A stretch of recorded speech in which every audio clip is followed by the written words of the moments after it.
Lu tahu nggak? Ada satu raja di Eropa yang punya gelar Raja Dongeng. Dia benci perang dan politik, tapi dia juga menghabiskan seluruh kekayaan negara buat membangun kastil fantasi kayak Kastil Neuschwanstein. Tapi ironisnya, dia bikin pintu rahasia di istananya supaya dia nggak perlu ketemu siapapun. Namanya King Ludwig II dari Bavaria. Ludwig lahir tahun 1845, putra tunggal Pangeran Maximilian dari Bavaria dan Putri Marie dari Prusia. Sejak kecil, Ludwig bukan anak biasa. Sensitif, introvert, dan sangat imajinatif.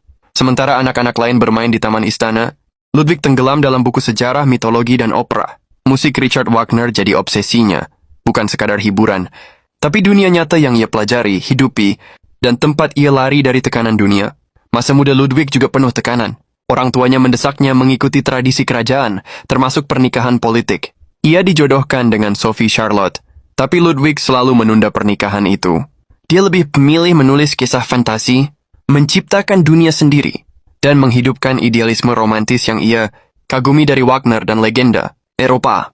Ia ingin Sophie sebagai teman di dunia imajinasinya, bukan sekadar istri politik. Dia lebih suka mengirim surat fantasi kepada Sophie. Tahun 1864, Ludwig naik takhta Bavaria saat baru 18 tahun. Dari awal ia berbeda. Politik dan urusan perang tidak menarik baginya. Bavaria tengah menghadapi ketegangan dengan Prusia dan ancaman penyatuan Jerman. Namun Ludwig menolak ikut terjun ke medan perang atau urusan diplomasi berat. Alih-alih jadi raja, ia malah menarik diri, mengurung diri di kastil, dan mulai membangun mimpi fisiknya. Kastil yang muncul dari buku cerita. Neuschwanstein, Linderhof, dan Herrenchiemsee adalah ekspresi obsesinya. Tiap detail kastil dipikirkan Ludwig. Menara tinggi seperti dongeng. Ruang musik yang akustiknya sempurna untuk Wagner. Patung, lukisan, dan taman yang seolah hidup dari mitos. Kastil-kastil ini bukan sekadar kediaman, tapi pelarian dari dunia yang ia benci.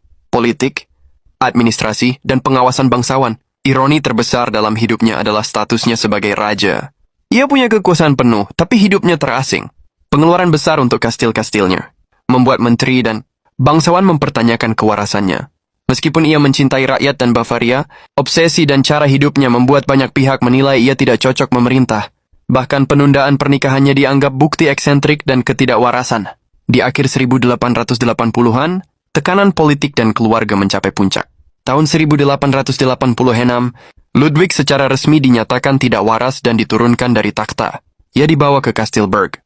2 hari kemudian, Ludwig ditemukan tewas di Danau Starnberg bersama pengawalnya. Dengan misteri kematiannya masih diperdebatkan. Apakah kecelakaan, bunuh diri, atau dibunuh? Ironinya Ludwig yang membangun dunia fantasi untuk menghindari kenyataan,